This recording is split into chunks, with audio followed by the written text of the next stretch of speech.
সাথে সম্পর্ক করার জন্য স্বামীকে মারলেন? আমি মারতে চাইনি। তাহলে মারলেন কেন? ওই আমাকে বলেছে মার ওকে। মানে স্বামী কি জানতো এই ব্যাপারটা, বিনয়ের সাথে সম্পর্কের ব্যাপারটা? হ্যাঁ, ও জানে। ও কি আসতো ওই জায়গায়? আসতো না। আসতো না? দেখা করতেন? হ্যাঁ। কোথায় যেতেন দেখা করতে? না, 12 সাথে দেখা।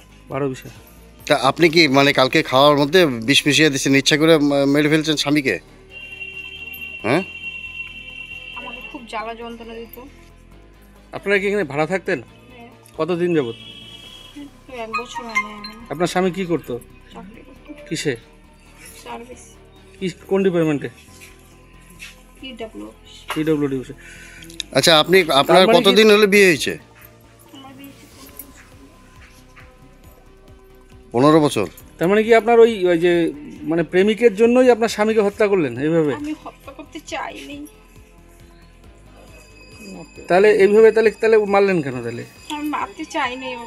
তাহলে বিষ যে মিশালেন ইসের সঙ্গে সবজিতে, মানে এই বুদ্ধিটা আপনাকে কে দিয়েছিল? পরিকল্পনাটা কে করেছিল? বিনয়? হ্যাঁ। কবে আসছিল বিনয় এই বুদ্ধিটা দিয়েছিল? হইল কয়েকদিন হইলো। ফোনে বলছিল না আসছিল না দেখা করছিলেন? ফোনে আসছিল কিন্তু দেখা করে। মাথা ভাঙা এসে দিয়ে গেছে ওষুধটা? হ্যাঁ।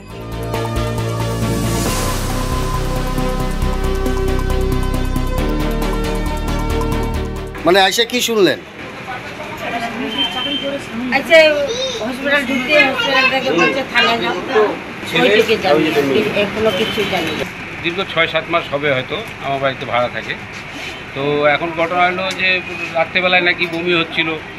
তা রাত্রেবেলায় তো ওরা শুয়ে পড়ছে, তা আমি তো জানি না বমি হচ্ছে না কী হচ্ছে। যে সকালবেলায় আমাকে বললো যে এরকম, আমার বউকে ডাকতেছে যে কাকি উঠো তো, ওর তো হাত পা ঠান্ডা হয়ে যাচ্ছে, তো মনে হয় কিছু হইলো নাকি।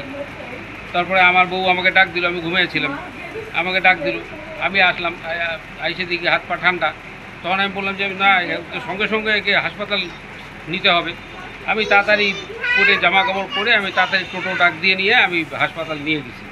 এবার বউকে সঙ্গেও নিয়ে গেছি। হাসপাতাল নিয়ে যাওয়ার পরে তো ডাক্তারবাবু দেখলো, দেখে ডাক্তারবাবু বললো যে ও তো নাই, তো মারা গেছে। মানে আপনাদের কি সন্দেহ হয়?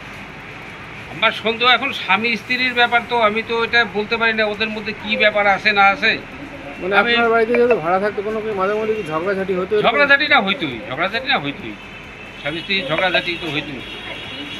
নামটা তা এখন ঘটনা হচ্ছে ওদের কি নিয়ে কি হলো এরকম। তারপরে তো এই যে এখন শুনলাম নাকি পয়জন খাওয়া দিচ্ছে ওকে।